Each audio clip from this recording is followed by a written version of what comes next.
mapagpalang araw ang sumainyong lahat. Salamat sa biyaya, salamat po sa kahabagan, at salamat po sa lahat ng pagpapala na patuloy na ibinubuhos ng Diyos sa ating buhay at sa ating pamilya. Tunay na ang Diyos ay tapat sa kanyang mga pangako na hindi niya tayo iwanan at hindi niya tayo pinababayaan. At bilang patunay ng kanyang patuloy na biyaya ay ang araw-araw po niyang pagkakalob sa atin ng mga sariwang salita ng buhay na nagpapatibay po sa ating mga buhay at nagpapaliwanag po ng ating mga pananaw. Sa hapon ito ay aking pong itutuloy yung sinimulan ko pong mensahe noong linggo. At ito po ay mayroong pamagat, The Pattern of Building the Church Unusual. So yan po ang ating mensahe, The Pattern of Building the Church Unusual. Noong mga nakaraang araw, tinalakay ko po yung dalawang klase ng church. No? Yung isa ay the Church as Usual. At ito pong ating pag-uusapan ay the Church Unusual. Pag sinabing the Church as Usual, it speaks of the traditional and the contemporary church or the church of the status quo. Pag sinabing church of the status quo, yung ayaw nang mag-progress, ayaw nang magbago because nasanay na sila sa kung anong environment mayroon sa lugar at sa panahon ng kanilang kinakalagyan. Now, however, I want you to understand God. God will not stay or we cannot put God in a box. Our God is a progressive God. And He is committed to push us, okay, in a journey.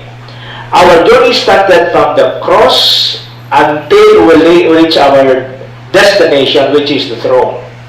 Now, for us to reach our destiny, which is the throne, God wants us to belong in the Church Unusual. Now, pag sinabing Church Unusual, ano ibig sabihin dito? Sa Tagalog po, ang Church Unusual ay yung hindi pangkaraniwang iglesia. Kakaibang iglesia. Bakit natin masasabi na isang church ay Church Unusual o kakaiba? Maraming dahilan. Una, halimbawa, ang pastor po ng kakaiba o hindi pangkaraniwang church, makikita po natin na siya po yung pastor ng hindi pangkaraniwang church. Unang-una, sapagkat ang pastor ng church na yon ay talagang mayroong napakasagana at napakasariwang mensahe na patuloy na binibigay niya sa kanyang iglesia. Hindi lamang yon, bilang tugon ng kanyang miyembro, ng kanyang mga nasasakupan, siya po ay recipient, benepisyaryo ng pagmamahal, ng katapatan, ng pagpapasakop ng mga miyembro niya sa kanya. Sapagkat ang mga miyembro niya naintindihan na siya bilang pastor, siya po ay carrier ng grace ng iglesia. At dahil dito, si pastor naman ay talagang ibibigay niya ang kanyang buhay dahil po sa ganitong klaseng attitude, mayroon ang kanyang nasasakupan. Ang dahilan kung bakit siya tinatawag na Church Unusual o kakaibang church sapagkat bagamat marahil mayroon pang mas malalaki at mas matatandang iglesia kaysa sa kanya, yet itong iglesyang ito ay talagang nagagawa niya yung mandatong binigay sa kanya ng Panginoon simply because everything needed, lahat ng pangangailangan na iglesyang ito for him to fulfill his assignment mula sa Panginoon ay hindi kinakailangan ng Australiano, Koreano, Amerikano para suportahan siya. God abundantly pour out His blessing to this unusual church so that this church ay magawa niya yung kanyang pong mandato mula sa Panginoon. Hindi lamang po ito, kundi visibly o talagang makikita po natin that this unusual church is operating under an open heaven. Meaning, he is not affected by the negative things happening around him. Why? Because he is operating under the government of God. Kaya nga, sino mang pastor, sino mang mananampalataya mula sa ibang iglesia, talagang sila'y namamangha. Maaring itong mga pastor, mga mananampalatayang ito mula sa ibang iglesia ay hindi po kasing frequency o hindi umaayon sa paniniwala, sa pamamaraan ng paglilingkod sa Panginoon. Yet, sa kanilang puso, hindi lang nila maamin, pero meron silang nakikitang kakaiba. Okay? At whether they like it or not, ito pong kakaibang ito na kanilang nakikita, itong hindi pangkaraniwang mga katangang ito na hindi nakita, whether they like it or not, I call it the God factor in the unusual church. And yan po ang ating pinag-aaralan, yan po ang panalangin ko na mangyari po sa lahat po ng mga churches under po ng leadership po ng mga pastor, particularly the pastors who are connected with the School of Church Builder. Kaya po, mula po nung Sunday, gusto ko pong sabihin sa inyo ngayon na ito pong pangangaral ko is not only intended to cater the spiritual need, okay, na mga mananampalataya, but I want to deliver it to you in such a way that dalawa po, I am mentoring the pastor and at the same time training the people of every congregation who are seriously connecting themselves to the School of Church Builder. At kung magiging tama po yung attitude natin in listening and receiving everything that God wants to download in your spirit through this live stream or the daily streaming, naniniwala ako, maaring slowly but surely, makikita po natin that our church will continue to rise up to that dimension of being the church unusual. Now, to start with, okay, balikan muli natin ang Exodus chapter 25, verse 1 to 9, and I want to share with you some truth to ponder because this truth will help us position ourselves, okay? Let the pastor and the congregation, as you understand this truth, okay, this truth will help us position ourselves, okay, to build, okay, with the building mentality, with the mentality of building the church unusual. Alam po ninyo, ang isang pinakamaganda sa paglilingkod sa Diyos at pagpapatibay ng simbahan ay kung yung leader ng simbahan, okay, ng church, yung pastor, at ang mga mananampalataya under the care of the pastor has that clear understanding of what God wants them to do in order for them to bring the church sa kanya pong destiny o sa mandato na kung saan ay inilaan ng Diyos sa kanila bago pa po mangyari o bago pa po maging simbahan ang iglesia o ang kalipunan o mga grupo ng mananampalataya na kanilang makasama. So let's go to the preliminaries of building the church unusual. Exodus 25 verse 1 to 9. Ganito po ang sinasabi. Then the Lord spoke to Moses, saying, "Tell the sons of Israel to raise a contribution for me. From every man whose heart moves him, you shall raise my contribution, and this is the contribution that you are to raise from them: gold, silver, and bronze, blue, purple, and scarlet materials, fine linen, goat hair, ram skin dyed red, porpoise skin, acacia wood, oil for lighting, spices for the anointing oil and for the fragrant incense, onyx stones and setting stones for the ephod and for the breastplates. Let them construct a sanctuary for me, that I may dwell among them, according to all that I am going to show you, as the pattern of the tabernacle and the pattern of all its furniture, just as you shall construct it." Dito po sa mga talatang ito, gusto kong sabihin po sa inyo, okay? I-share sa inyo yung mga katotohanan pong aking nakita at patuloy na pinagbubulay-bulayan. Sapagkat nakita ko na napakahalaga nitong maintindihan, lalo na po tayong mga pastor at mananampalataya, so that we will be a cooperative builder with the Lord Jesus Christ in building His church. Ulitin ko. The moment we understand, the moment we see a clear pattern, blueprint of the kind of church God wants us to build, we will become what? Cooperative with the Lord Jesus Christ in building the church that He wants to build through us. At ang sabi ko nga, the moment we're able to build with Christ, the church that we're going to build will become the church unusual. So what are the truth? I've seen 4 apat pong katotohanan na nakatulong po sa akin at patuloy ko pong ibabahagi sa aking congregation upang mas maging madali at mabilis po naming patibayin ang iglesyang pinagkatiwala sa amin. Number one, if you want to build a church, to become the church unusual, let everyone in the church carefully listen and accurately follow divine instruction coming from their leader. That is found in verse 1 and 2. Then the Lord spoke to Moses. Who was Moses? Moses was the leader appointed, raised up by God for the people of Israel during that time. Everything God wants the people of Israel to do, God revealed it to Moses and told Moses, tell it to my people.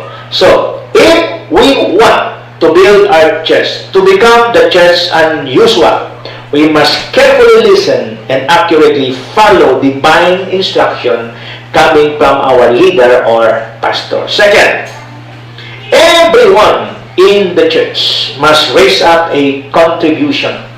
Raise fund to contribute. If you and me, kung kayo pong lahat na nakikinig ngayon, you know that you are part of the church. You belong to the church that you are now with today. Your obligation, your responsibility is what? To contribute.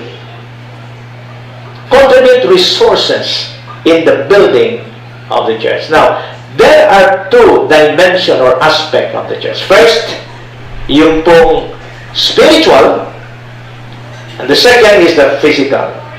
Now, to build the spiritual dimension of the church, we must release spiritual resources.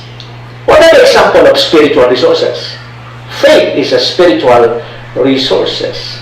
Gifts is a spiritual resources. Prophecy is a spiritual resources. Worship, prayer, all the spiritual discipline, all the spiritual activities, ito po'y bahagi po ng tinutukoy na spiritual aspect or materials. Okay? So, what about yung pong physical? The church has its physical dimension. Therefore, if you want to build the physical dimension of the church, let the people of God raise up a fund and contribute it through what? Releasing material resources to the church. Ano itong material resources? Una, when it comes to material resources, kasama na rin po dyan yung human resources. Ano pa? Financial resources. Physical resources. Lahat po ito ay, ito po ay kinakailangang i-release ng mga mananampalataya, okay, para po sila po'y maging katuwang at maging instrumento ng Panginoon to build both the spiritual dimension and the physical or material dimension of the church. At kung mapupuna po dito, lalo na sa aspeto po ng material resources, naalala po ba ninyo nung sila po ay umalis sa Egypt, bago sila umalis sa Egypt, yung the older generation, they plundered the Egyptian. Ano ibig sabihin nun? Yung mga alahas, yung mga pilak at ginto ng mga Egyptian ay kanilang ipinamigay sa mga Israelita na papalabasan ng Egypt. Now, magtataka tayo, bakit kailangan nila ng pilak, ginto?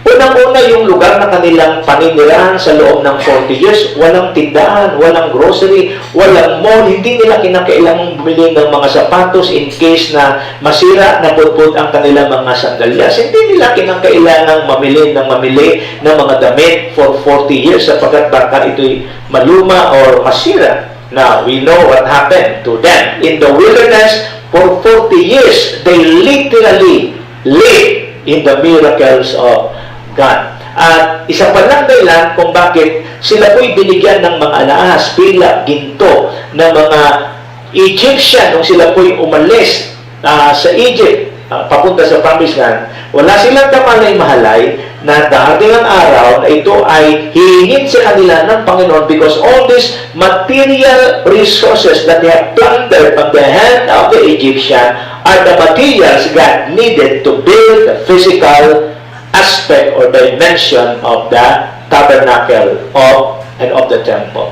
Kaya nga, ano bang meron po tayo ngayon, mga kapatid? Whatever material possession that we have, kasama po yan sa mga bagay na magagamit po natin in building the physical dimension of the church. Number 3, everyone must actively engage in the construction, in the building of the temple or the church. Ang sabi ng Bible, let them construct a sanctuary for me. That is what verse 8 says. Let them construct. Sino itong them to construct? These are the people of God. That is why ikaw at ako na nakikinig sa mga mensaheng ito mula pa nung lockdown or even before the lockdown sa inyong mga churches, nakikinig ka sa inyong pastor, naiintindihan po ninyo ang sinasabi, tinuturo ng inyong pastor, bagamat ikaw maaring mas mayaman sa inyong pastor, mas may pinag-aralan sa inyong pastor,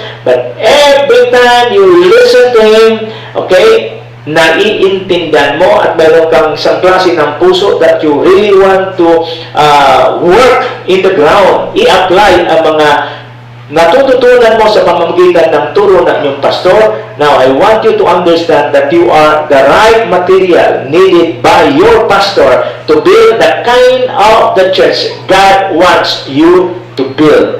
You are called the trainable materials. And the trainable material is what? Actively engaging in the construction or the building of the unusual church. And then number 4, building the temple or build the church strictly according to God's revelation.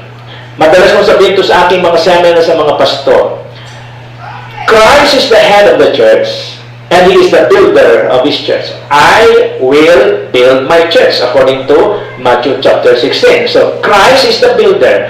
Now, what about us? Kaming mga pastor, ang tawag po sa amin ay God's co-worker or God's co-builder. Kayo pong mga tao, kayo pong mga mananampalataya sa church, ang tawag po sa inyo ay God's field, God's building, by whom we are called to build with. Okay? So kayo po yung mga living stone, yung mga bato, buhay na bato, na kung saan ay amin pong bubuin, okay? Para po maging habitation ng ating Panginoon. Now, in building the church, mayroon pong pattern. Kaya nga ang sabi ito sa ating binasa, according to all that I'm going to show you as the pattern of the tabernacle and the pattern of all its furniture, just so you shall construct it. Sa ibang translation, build the tabernacle according to the pattern I will show you. Wala po akong karapatang i-build, itayo ang church ayon sa gusto ko.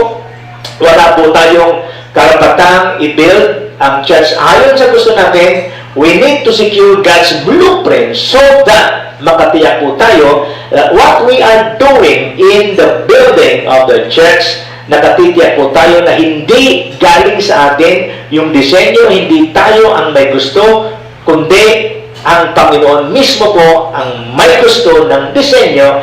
Because we secure the pattern, we are building our churches according to that pattern. So nakatitiyak po tayo that when the church is built according to the pattern, God will dwell in the church. At ito po yung importanteng maging tinatawag na orientation ng isang pastor, ng isang mananampalataya. This should be the framework, okay, ng kaisipan ng mga mananampalataya in the building of the church. Okay? Now, noong Sunday, sinabi ko po sa inyo that there are 10 pillars, okay, that churches need to build upon so that from the church as usual, they can relocate to the church unusual.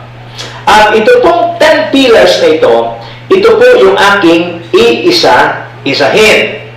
Now, noong Sunday, tinalakay ko po, hindi lang ako natapos, that the first pillars of Zion, that the church must be built is what? The church must be built on the word dimension. Hindi po sa opinion ng tao.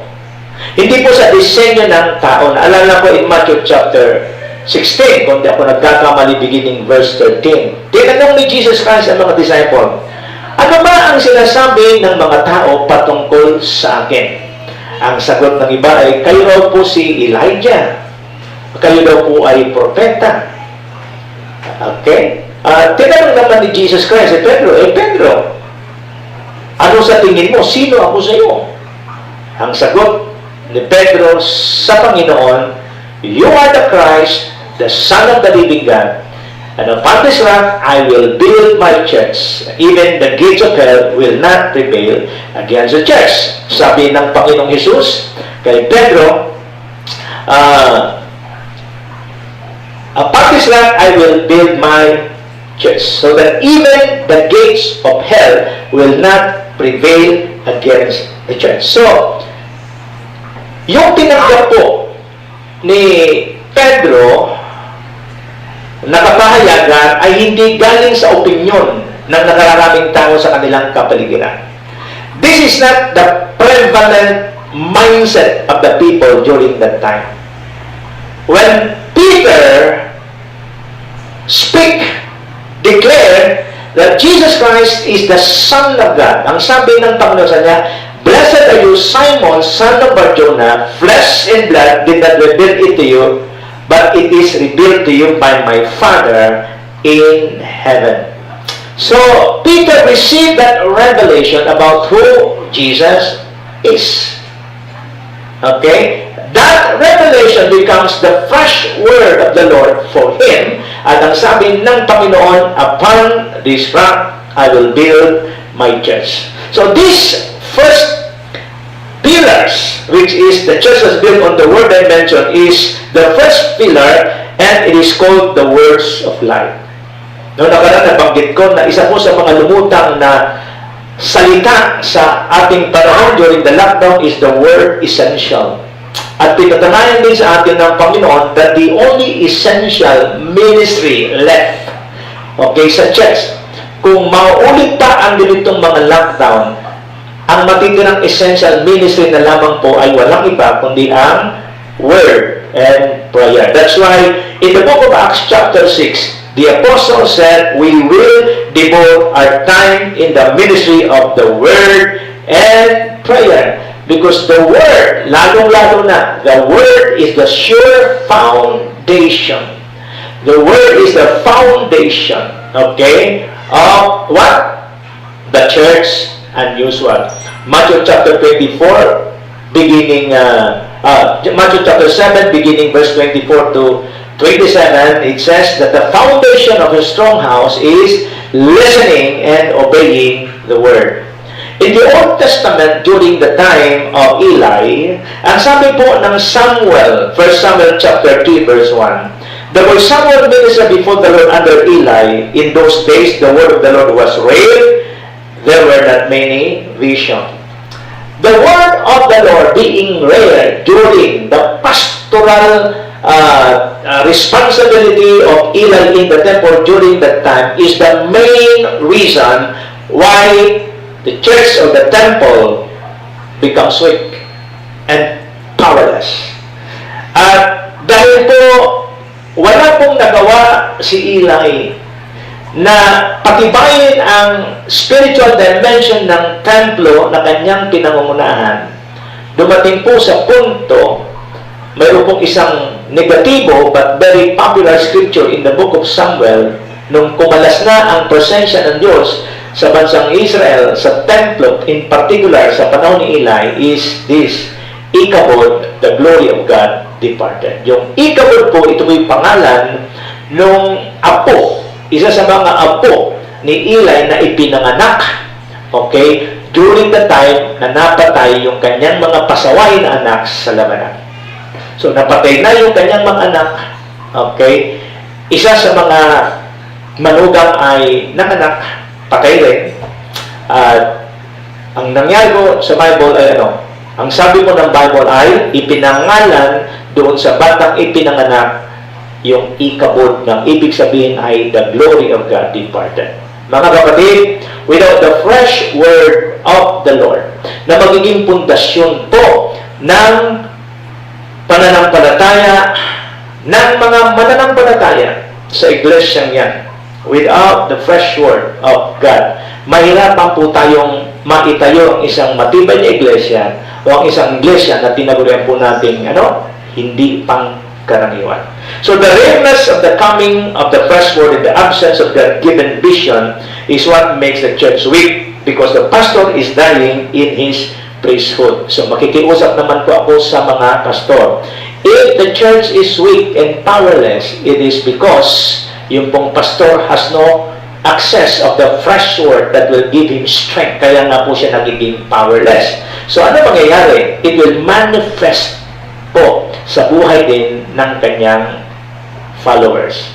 The church that he is leading will become what? Weak and powerless. Kaya po, in the New Testament, kung mapupuna po natin, particularly in the book of Acts chapter 2, starting Acts chapter 2. Okay, Acts chapter 2 shows us how the early church was born. The birth of the church unusual, okay, in Acts chapter 2, mga kapatid, ay makikita po natin that when the church was born, the day of Pentecost, that church is so powerful. At makikita po natin na bagamat ang church during that time started as a minority, okay, but that minority, because it is established in the Word, makikita po natin na sila po'y naging threat sa mga established priesthood and temple institution during that time. Okay, so pag-usapan natin, sino ba? Okay, the early church, who are they? Yung mga naunang mananampalataya, sino ba sila?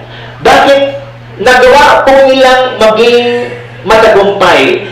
Bakit nagawa po nilang umangat sa kabila ng katotohanan na sila ay minority, sa kabila ng katotohanan na ang mundo at ang environment na kanilang ginagalawan, maging gobyerno during that time is very hostile sa kanila. But despite of the hostilities that the early church faced, we can see how this church thrives. We can see how God used this church, okay, to rise up, okay, at sabi nga ng mga historian po natin, in just 200 years, they were able to turn the world upside down for Christ. Who are these believers? Who are these Christians? Who are the early church? Who are they? Sino ba sila? Kasi dapat nating makita yung klase ng mga mananampalataya kabilang sa iglesyang ito. Ano yung kanilang gawin? Ano yung kanilang attitude? Ano yung kanilang ginagawa na naging dahilan kung bakit sila po ay naging bahagi ng the church unusual? Letter A, the early church are those who heard the word. Yan po ang tinalakay ko sa inyo nung Sunday bago ko matapos. The early church are those who heard the word. In Acts chapter 2, verse 37 to 40, right after or even during Peter's preaching, hindi pa tapos mangaral po si Pedro, his first Pentecostal preaching, okay, after the Holy Spirit is poured out, ang sabi po ng Bible, when the people heard this. So this is the first characteristic of the people within the church unusual. The people knows how to listen. They heard, not only with their ears, they listen with their heart. When the people heard this, what happened? They were cut to the heart and said to Peter and other apostles, brothers, what shall we do? You see, when you listen, not only with your ears, but with your heart. Most of the time, ang tendency is for you to yield to the will of God. Why? Because when you listen with your heart, what will happen? Because your heart is open while listening, your heart will receive the grace that you need. Yung grasya ng kailangan mo so that you will be able to do what God wants you to do. Ang sabi ng iba, mahirap maging Kristiyano. Hindi po mahirap maging Kristiyano, sa totoo lang. Without the grace of God, imposibleng maging Kristiyano. Bakit ko sinabi ito? Abay, ang turo sa atin ng Panginoon, pag sinampal ka sa kanan, ibigay mo pa ang kaliwa. Madali. Sa inyo, maaaring madali. Pero mas maraming Kristiyano, imposible. Kasi pag sinampal ka sa kaliwa, uulitin pa nila ang malaking gulo na ito, suntukan na ito. So, nakikita niyo pa, ibig ko sabihin. The teaching of Christ is not hard, but it's impossible to do. to be fulfilled without the grace of God. What is the grace of God? The grace of God is God's power and ability working in you so that you will become the person that God wants you to be. Without the grace of God, you cannot become the person that God wants you to be. Ano sabi ni Pablo? I am what I am because of the grace of God. Paul testified that he is the chief of all sinners. Ang tingin niya sa kanyang sarili during that time, pinakamasama sa lahat ng mga makasalanan. But by the grace of God, I am what I am.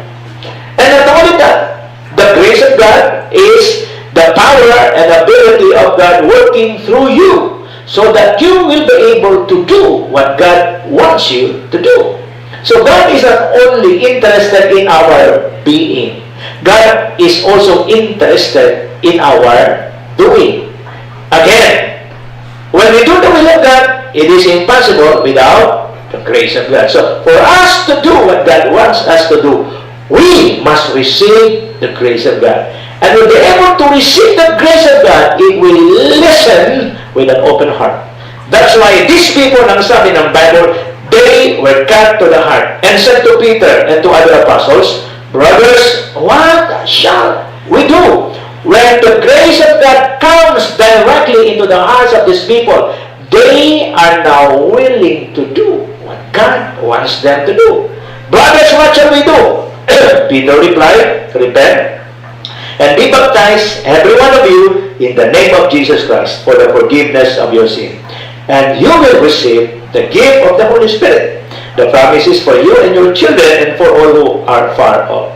For all whom the Lord our God will call. Now, with many other words, he warned them. Pastors, leaders of churches, listen to me. If you want to build your church to become the church unusual, be sure that you have an abundance of the revelation of the Word of God. Because it takes many other words.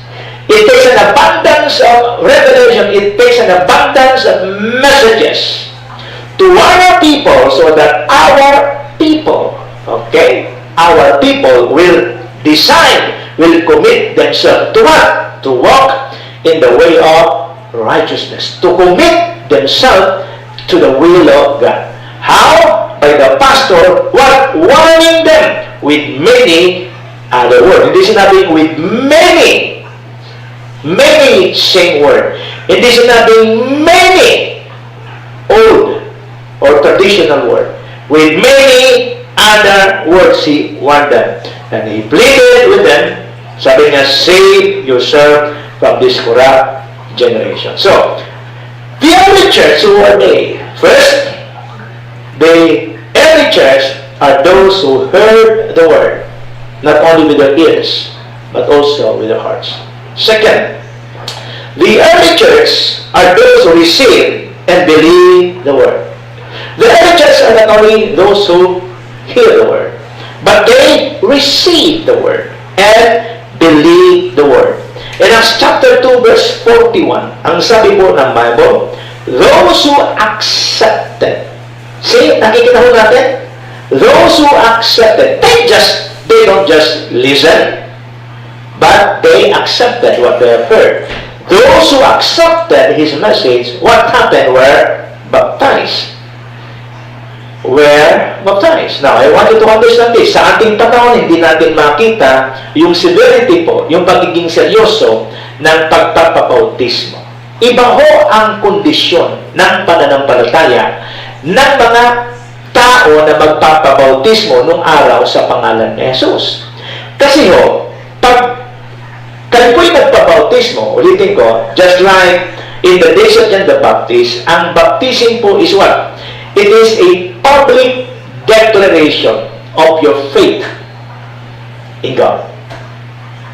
Now, lagi niyong tandaan ang mga Hudyo, when it comes to believe in God, they are believing in the God of Israel. But the problem is, mga kapatid na mga Hudyo, is yung paniniwala nila sa Diyos as the creator of heaven and earth, yung paniniwala nila sa Diyos as the God of Abraham, Isaac, the God of Abraham, Isaac, and Jacob, ay masyadong naging blur, naging malabo, naging contaminated simply because yung kanilang pananampalataya ay contaminated na po ng mga tradition ng kanilang matatanda. Traditions of man.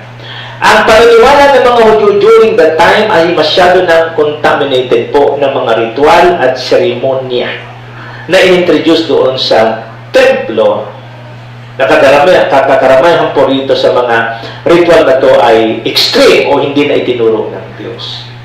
And hindi lamang yon, mas pinili po ng mga Hudyong ito na religiously gawin yung mga rituals sa temple, sundin yung mga tradisyon na itinuro ng matatanda, kaysa po pakinggan, okay, pag-aralan yung pong Torah, okay, yung scripture in the Old Testament, at they also refuse, instead of believing that God still speaks to them, but every time God speaks to them, when He sent a prophet, they resist the prophet, they persecute the prophet, and most of the time they kill the prophet that God sent. So, they refuse to listen to the voice of God through these prophets.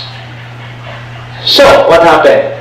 Kaya po, pag ikaw po ay naging mananampalataya sa kanilang panahon, you are not only publicly declaring your faith, okay, in the God that is being served by the apostles. Sa panahon po ng majority ng mga Hudyo during that time, anong ginagawa mo? You are forsaking the God, you are forsaking the religion, at ang consequence niyan, you will become excommunicated. Doon po sa society, you will become excommunicated even to the family.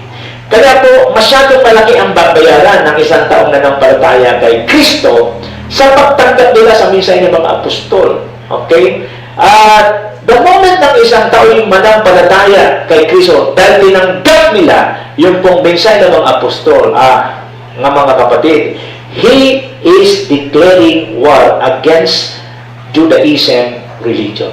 At hindi po ito ganun kadali. But here, sabi ng Bible, those who accepted His message, what happened? Were baptized. Wala na silang pakialam kung ano ang magiging consequence ng kanilang public declaration of their faith in God. Ang mahalaga sa kanila ay patunayan kayo na tinanggap nila yung mensahe sa pamamagitan ng pagpupulfill nila doon sa requirement na na sila nga po ay mga bagong mananampalataya ng ating Panginoon. So, they not only heard the word, they received and believed the word. So, when you receive and believe the word, what happened? You will accept the message and you will fulfill whatever requirement, okay, ng message na tinanggap mo. In 1 Thessalonians chapter 2, verse 13, ang sabi mo rito, and we also thank God continually because when you receive the word, so makikita niyo naman yan, when you receive the word which you heard from us, you accepted it not as the word of man, but as it actually is the word of God, which is at work in you who believe.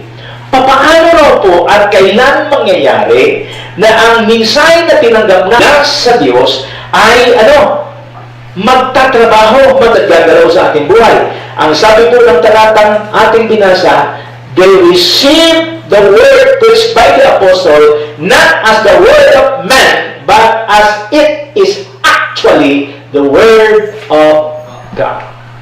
So when you receive the word as it is the word of God, wala na akong debate. Wala nang tanong-tanong. Because when you understand that the word of God is settled in heaven forever and ever, who are you? Who am I? Who are we to question the word of God? Marami mga tao sa church nagpatuloy sa katigasan ng kanilang mga ulo because they don't consider the word that is being preached by their pastor as it is the actual Word of God. That is why pati yung ugali nila sa kanilang pastor is what? Na ipapakita nito sa kanila, na ipapakita nila ito. Saan? Sa kanilang treatment din sa salita ng Diyos. If the treatment in the Word of God is very shallow, makikita ko rin natin yung relationship na kanilang ibibigay sa kanilang pastor is very shallow. Why? Kasi, kung ang bawat salita ng Diyos na lalabas sa bibig ng pastor every time na ang pastor ko ay mangangaral, and the people will what? Consider it actually as the Word of God, not as the Word of man, you will not only receive it, but you will honor the man who gave you the Word of God.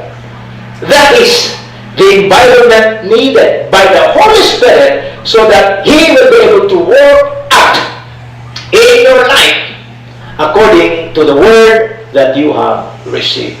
You see, when God works, before God works, first He will release the Word.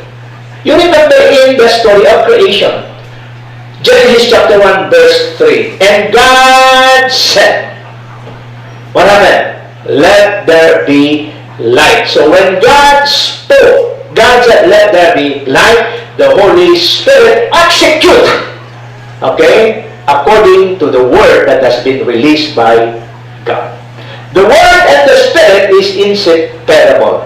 But for us to experience the Spirit working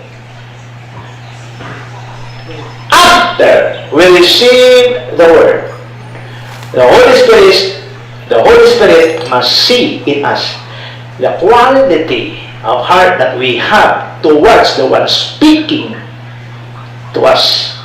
Okay? Ulitin ko for the Holy Spirit to execute what the Word has been spoken, the Holy Spirit first must see the kind of honor the one receiving the Word towards the person speaking to them the Word of God. Para raw ho makagalaw ang Espiritu Santo upang gawin yung salitang binitiwan ng lingkod ng Diyos. Gusto rin makita ng Diyos, ng Banal na Espiritu Santo, ang klase ng honor na binibigay ng taong tumanggap ng salita ng Diyos. Doon sa nagsalita. At anong klaseng honor? Sabi, you accepted it not as the word of men, but as it actually is the Word of God. Let me tell you, bakit mayroong mga mananampalataya na ubod ng tigas ng ulo? Gaano man kahusay sa pangangaral ng pastor? Gaano man ka-accurate ang teaching ng pastor? Hindi pa rin ito garantiya na ang mga nakikinig sa kanya ay hindi mag-pasaway. I've seen so many Christians being pastored by well-meaning, righteous, matitino, accurate pastor. And yet, titigas pa rin ang ulo. Oh, let's consider Jesus Christ. Jesus Christ is the best teacher, the greatest pastor. And yet, one of his disciples is what? Hindi lang o pasaway, nag-traitor pa sa kanya. Yung bang pagiging traitor ni Judas ay refleksyon ng pagiging masamang pastor ni Jesus? No! Hindi po. The best teacher, the best pastor, Jesus Christ is the only person na hindi nagkasala. And yet, mayroon pa rin nakalusot na hindi lang pasaway, kundi traitor. Bakit po? May ganitong panging mananampalataya doon sa loob. You know why? Because they don't know how to honor the one giving them the Word of God. To prove you that Judas is guilty of dishonoring Christ as the giver of the words of life. Naalala nyo ba? Isang araw si Jesus Christ ay nagpa-Bible study sa tahanan nila Mary, ni Martha at ni Lazarus. May isang babae, si Mary, sabi ng Bible, sa sobrang pagmamahal niya sa Panginoon, as he worship Christ, dahil sobrang pagmamahal niya, hindi na po siya nang hinayang na basagin po yung pabango na ang halaga po ay 1 taong sweldo ng isang manggagawa para ibuhos at ihugas sa paa ng ating Panginoon. Nagmamasid si Judas. Nung nakita niya na hindi pinigilan ni Jesus, na ibuhos sa kanyang paa ang mamahaling pabango. Ano yung nasa isip ni Judas? Ang sabi ng Scripture, what a waste. What a waste. Sayang! Magagamit pa naman ito. Mas mayroon pang magandang paggagamitan ito. Alam mo ba ninyo, sabi ni Jesus, alam na Jesus ang nasa isip ni Judas. At ang sinabi ng Panginoon, hindi mawawala ang mahihirap sa inyo, sa inyong panahon. Pero hayaan niyong gawin ng babae ito ang kanyang ginagawa. Because without them knowing it, yung babaeng nagbasag ng alabaster box para ibuhos yung perfume, anong ginagawa niya? It's a gesture, okay, sa paparating na kamatayan ng ating Panginoon. Ano yung pintuang nagbukas para kay Satanas sa buhay ni Judas? Simple lang po. Yung pagiging kritikal ni Judas sa kanyang isipan patungkol sa pagpayag ni Jesus na hugasan ang kanyang paa ng mamamahaling pabango. You see, being critical to a pastor, to a leader, is a sign of what? Dishonoring that person. And when you dishonor the person who is giving you the Word of God, I tell you mga kapatid, ikaw po ang talo. The Holy Spirit cannot work in your life simply because you are despising the one delivering to you the message. Mayroong kasabihan, do not bite the hand that feeds you. Ulitin ko, do not bite the hands that feeds you. Huwag mong kagatin ang kamay na nagpapakain sa iyo. So, when you dishonor the one who gives you the Word of God, kapatid, gaano kaman karaming kaalaman, it will not create change in you simply because you don't have an open heart to receive the grace that you need, so that you become the best person that God wants you to be, so that you'll be able to do what God wants you to do. Ulitin ko po ang 1 Thessalonians 2:13. And we also thank God continually because when you receive the Word of God, which you heard from us, you accepted it not as the Word of man, but as it actually is the Word of God, which is at work in you who believe. Do you want to experience God working mightily in us who believe?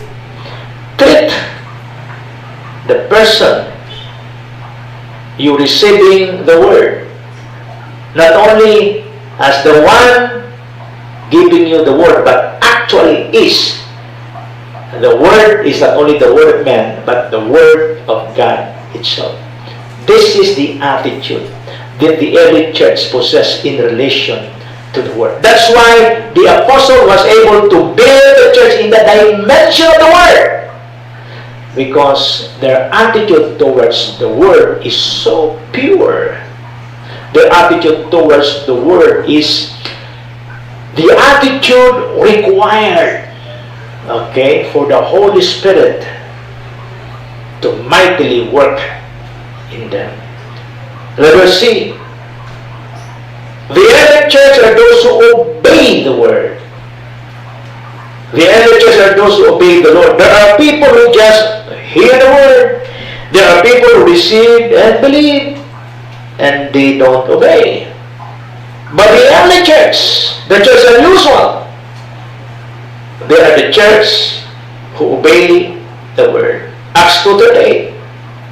Peter replied, repent and be baptized, every one of you, in the name of Jesus Christ, for the forgiveness of your sin, and you will what? Receive the gift of the Holy Spirit. So that is the requirement. That is the commandment given to them by Apostle Peter. If you believe in the Word, I want you to repent. If you believe the Word, I want you to get baptized. At ang sabi po ng Acts 2:41, those who accepted His message, what happened? They were baptized. Those who accepted His message were baptized. Tulad ng sinabi ko sa inyo, hindi po ganon kadaling magpabautismo ang isang tao during that time. You will become the object of ridicule sa loob po ng iyong pamilya. You will become the object of ridicule sa society po na ginagalawan niyo. Matindi po ang discrimination, religious discrimination during the time of Jesus, to the point of what? They are willing to kill. Remember, lahat halos po ng propetang pinadala ng Panginoon sa mga Israelita, pinagpapatay nila. Ganon katindi yung discrimination nila. The moment ang isang tao na nangangaral ng salita ng Diyos was branded a heretic, patay ka. Patay ka. Wala silang pakialam kung gumagawa ka o nagagagawa ka ng himala sa pangalan ng Panginoon. Almost all of the prophets sent by God to speak to Israelites were all killed. Kaya nga po, hindi ko ganun kadaling magpabautismo. But those who listen, those who receive, those who believe, they obey the Word. This is the kind of believers that will compose the church unusual. These are the kind of believers that will build the church unusual. Letter D. The early church are those who were added to the church because they fulfill the requirement of God. The early church are those who were added to the church because they fulfill the requirement of the Word of God. Acts 2:41. Those who accepted His message were baptized, and about 3,000 were added to their number that day. You see, isa pong malaking problema why there are so many churches are weak and powerless is because of the non-commitment of the people attending them. They just attend. Huwag natin nung isipin na dahil ang church po ay napakaraming tao, ang mga upuan ay punong-puno. Hindi po ito garantiya na matibay ang church na yan. Kasi marami pong mga tao, religiously, they want to visit God's house. They want to join the worship service, but they don't want to commit to the works of the ministry. What's the use of filling your church with people who are not committal? What's the use of having so many people in the church na hindi mo naman maaasahan? Isa pong nakita ko, although ang mga mananampalataya, they were the living stone, the materials needed by the Holy Spirit to build the church. Pero sa mga nagpapatayo ng bahay, tandaan ho ninyo, hindi lahat ng materialis na bibilhin nyo sa pagpapatayo ng bahay ay magagamit nyo. Baka ho, 25% ng mga materialis na binili nyo ay magiging wasted material. Ulitin ko, hindi lahat ng materialis na binili nyo sa pagpapagawa nyo ng bahay magagamit nyo lang. 20 to 25% will become wasted material.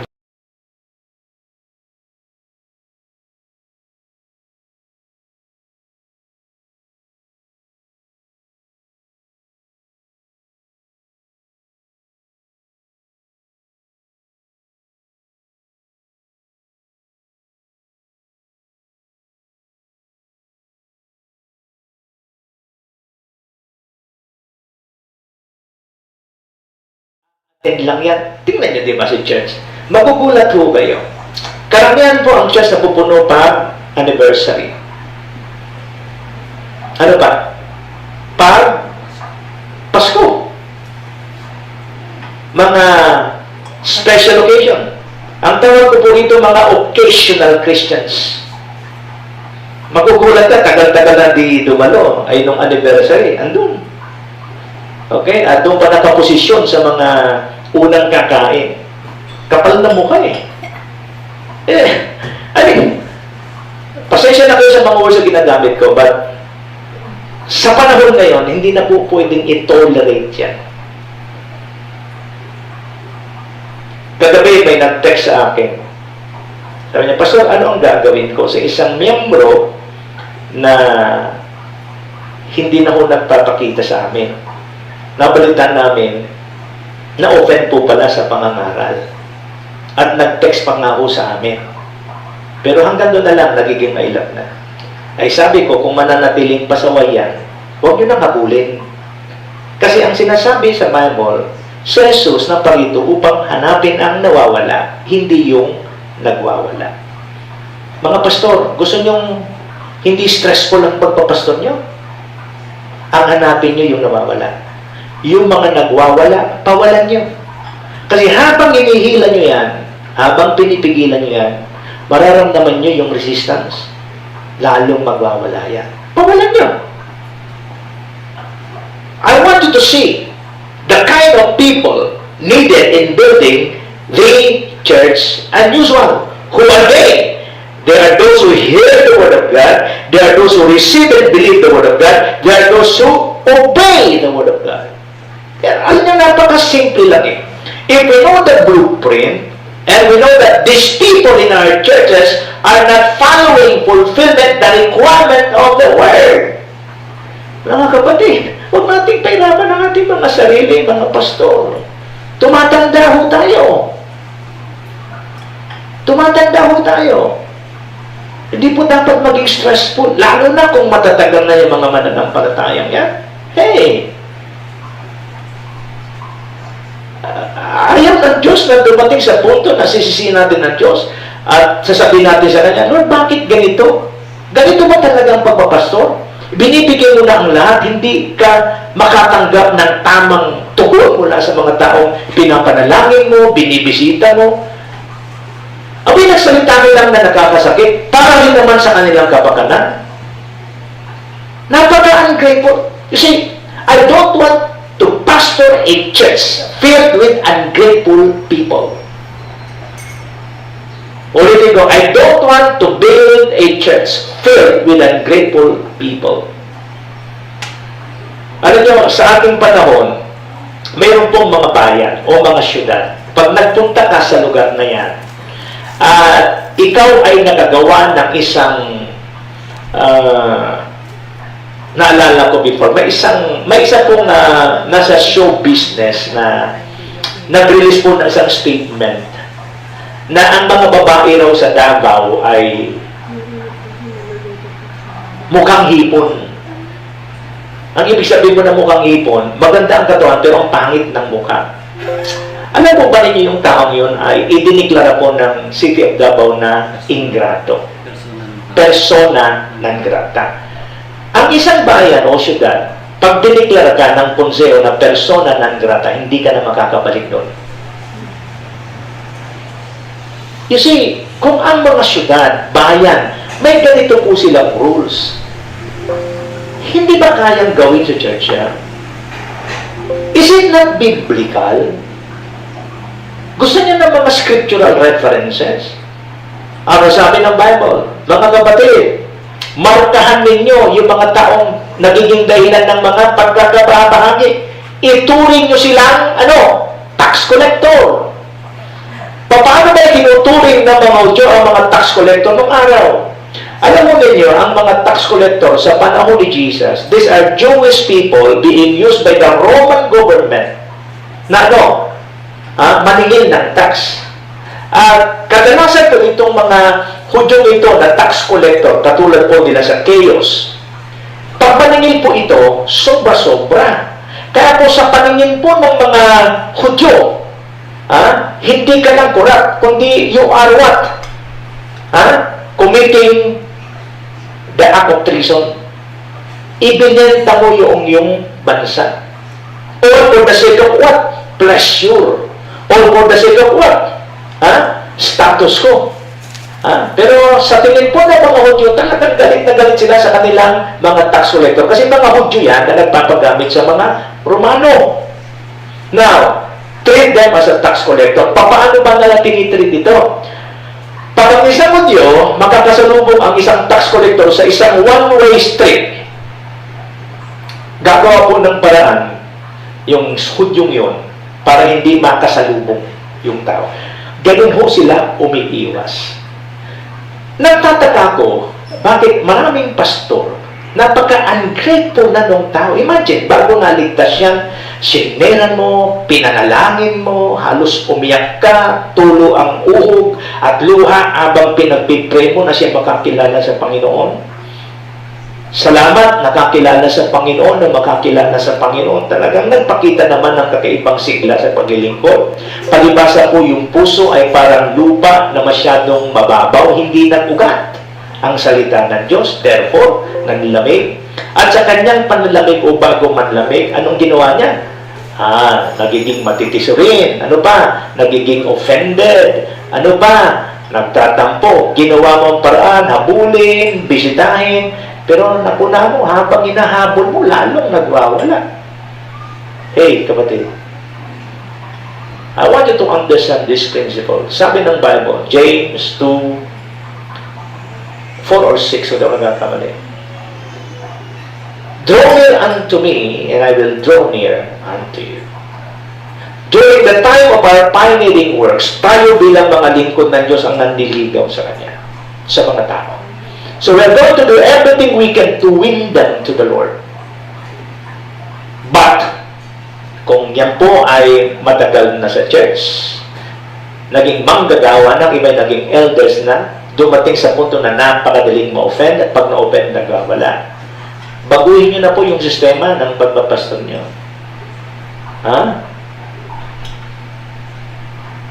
Anong gagawin?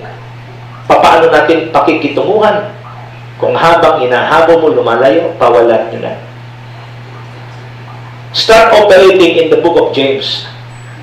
Draw unto me, and I will draw near unto you. Ang sabi ng Panginoon sa kanila, gusto nyo lumapit ako sa inyo? Mauna kayo lumapit sa akin. During the pioneering works, tayo ang lumapit sa kanila to win them back. But, binigyan natin silang pagkakataong lumago at sa kanilang paglago, dumating pa rin nagpapa-importante. Hey, kapatid, if you want your pastoring to become stressful, cater the inaccuracy. If you want your pastoral responsibility to become stressful, habulin mo. Pero tumatanda ako bilang pastor. Wala na akong panahon para maghabol ng mga pastor. Sabi ko nga, kung sa mga bayan, sa mga syudad, ang konseyo, mayroon po silang power to declare a person, a persona non grata, hindi ka na makakabalik rito. Hey, in the church, we have also the power to what? The church has the power to excommunicate. The church has the power to what? Discipline. Alam nyo, kaya ang church so ngayon ay mahina eh. We cater everyone, the good, the bad, the ugly, and the dirty dozen. All for the sake of church growth. No. Hindi ko po i-compromise ang strength ng church because of growth. Not all growth are healthy. Pag may nakapatang growth dito sa leeg mo, huwag kang magsaya. Huwag kang mag-celebrate. That's abnormal. Praise God for church growth, but not all church growth are healthy. Lalo na yung mga overnight growth na yan. Because in this scripture, ang sabi ng Panginoon, the early church become the church unusual. Why? Because those who heard the word, those who receive, believe the word, they obey the word. And those who obey the word, ang sabi ng Liberty, the early church are those who were added to the church because they fulfilled the requirement of the word of God. About 3,000 were added to their number that day. That is why church is what? The church is not for everyone. Hello? Ulitin ko, the church is not for everyone. Naalala ko yung kwento po ng aking spiritual father. Minsan po, mayroon siyang nakitang bagong mukha sa church nila. Medyo hindi ho ganong karamihan ng miyembro niya, and then kaya alam niya kung sino yung bago. So, nilapitan niya. Tinanong niya, sabi niya, who invited you here? Alam niyo sagot nung tinanong niya? Ang sagot po ay, do I need to be invited? Do I need to be invited? Yes. Because the church is for family members only. Pastors, I want you to have this paradigm.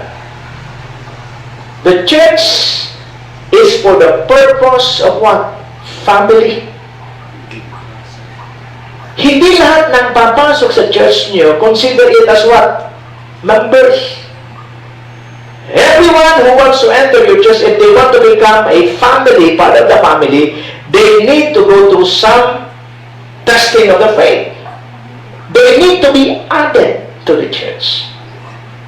And isa po sa mga bagay na nakikita natin sa Bible, before considering them to be added in your church, first, tilang tinanggap nila ang Panginoon. Pangalawa, they are willing to publicly declare. Alam niyo, maraming tao sa church ngayon sa totoo lang. They want to attend the church, but they don't want to be baptized. Alam niyo bakit? Kasi dito po sa ating pinag-aaralan, after receiving the Word of God, after accepting the Lord Jesus Christ, nagpapabautismo sila. And those who were baptized, what? They were added. So, if you want to receive in your church people as a member of the church, be sure na mayroong silang mga biblical requirements na na-fulfill or na-comply before adding them. The mere fact that this scripture tells us the number of those who were added, dito makikita rin natin that God is also concerned with what? God is also concerned with, not only with the numbers, God is also concerned with the commitment of these numbers who were added. Wala pong kwenta na may nadagdag, walang commitment. Magiging pabigat po yan sa atin. Mga kapatid, sa mga sandaling ito, dito muna po ako magtatapos. In building the church unusual, the first pillar that we need to build the church upon is that the church must be built on the Word dimension. The Word of God and the Holy Spirit is the two essential things. Kung may mga mawawala pong ministry, mga wala na po ang lahat. Mission, outreaches, feeding the hungry, etc., etc. Huwag lang yung Word and yung prayer. We will devote ourselves in the Word and prayer. And the first pillar is what? If I am the pastor, I will continue to dig in the Word of God, so that I will be able to get from the Word fresh spiritual nourishment needed by the people entrusted to me, so that they will grow in their relationship with God. And if you are a believer, you want to be a part of the church, be sure that you are also complying, just like the other church, with this requirement. Ano yun? You must listen to the Word, not only with your ears, but with your heart. You must receive and believe the Word. You must obey the Word. And you must be added to the church. You must be connected to a local church. Sa ating panahon, marami kong kakilala, alam, mga mananampalataya, even preachers or pastor. Pero walang commitment sa church. Para silang mga grasshopper na patalon-talon kung saan magpunta. At malungkot sapagkat there are also churches who are inviting these preachers, this pastor, to preach to them. Samantalang, yung nangangaral sa kanila, hindi alam yung importance ng pagiging committed, connected sa isang local church. Kaya nagkakawindang-windang ang mga churches today. Dahil lang ba sa mahusay mangaral, articulate mag-preach, ay yun ba ngayon ang magiging basihan para i-welcome natin ang mga ito sa church? No. They carry a virus that will cause our churches to become weak. Hindi ho natin alam yun. Kaya ako, bihira ho ako mag-imbita. I see to it na yung imbitahan ko, kilala ko. At unang higit sa lahat, mayroong church. Kasi po sa aking pananaw, pag ang pastor, nagpakilalang pastor, pero walang tupa, hindi pastor yun, impostor yun. And it is very dangerous for every believer to follow not a pastor but an impostor.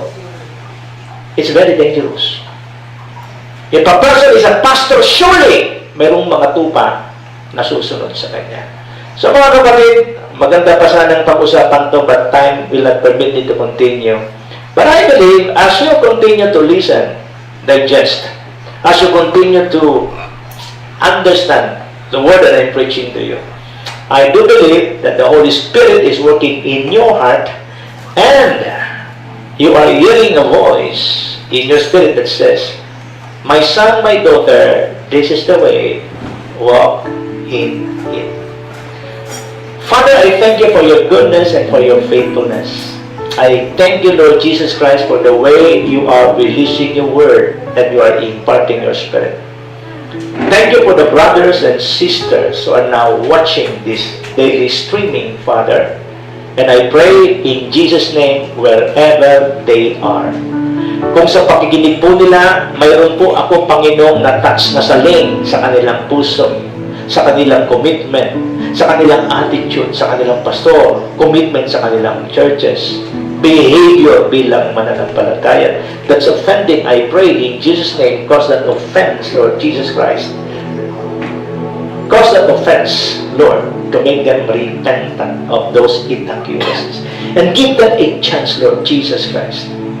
Give them a chance, Lord, to make their path straight again. Kasi dito ka nakagagawa sa buhay ng mga tao na pag nalamang sila'y mayroong likong ginagawa, nagdesisyong magtuwid, Panginoon, you will manifest your power to them. And so God, I pray, lalong-lalo na po, Panginoon, ang mga kapatiran namin na nasa malayong lugar, hindi po katulad ng mga churches in the Philippines. Anytime, Panginoon, ay nakakadaupang palad ang kanilang mga pastor, nakakabisita ang kanilang mga pastor, o sila bumibisita sa kanilang pastor para pag may pangangailangan, Lord God, face-to-face, nakakapag-counseling, nakakapag-pray over. Kaya lang, ang mga kapatid po namin sa ibang lugar na walang ganitong privilege dahil po sa layo ng kanilang lugar. Lord, I pray for your special touch to be abundant. I pray, Father God, for special, tender, loving care of your Holy Spirit, Lord Jesus Christ, na i-provide sa kanila yung mga bagay na nami-miss nila sa kanilang pastor, Panginoon, dahil sa malayo. Father, in Jesus' mighty name I pray, build their spirit, build their spiritual muscle, cause them to soar high, Lord Jesus Christ, at gamitin mo, Panginoon, ang disadvantage situation na yan, na sila ay lalong lumakas bilang mga mananampalataya. Father, we pray for our brethren in Dubai, Turkey, Taiwan, Australia, sa iba-ibang mga probinsya, even, Lord, in the US. Father, in the name that is above every name, those believers, Father God, from different places, who belong to our tribe, Father God, who have the same frequency of the Spirit that we have, na naging dahilan kung bakit they appreciate, Lord God, this message. I pray for an acceleration of their spiritual growth. I pray for an acceleration, Father God, of growing in stature. I pray in Jesus' mighty name, grow their stature, just like the growth pattern of our Lord Jesus Christ. Jesus continued to grow in wisdom, in stature, in favor with God, and in favor with man.